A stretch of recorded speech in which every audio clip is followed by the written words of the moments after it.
geeyigeen aqoontiyo goobtii garashiyo gayaankeen waxbarashiyo goob lagu manaysto guulahayn inoo keenay golis weeye goobtii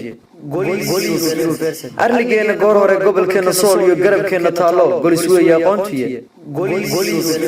jaamacadda golis arday tilmaaman oo tayadoodu sarreyso oo tacliintooda diintiyo taan tahay maskaxdooda golis baad ugu tegaysaa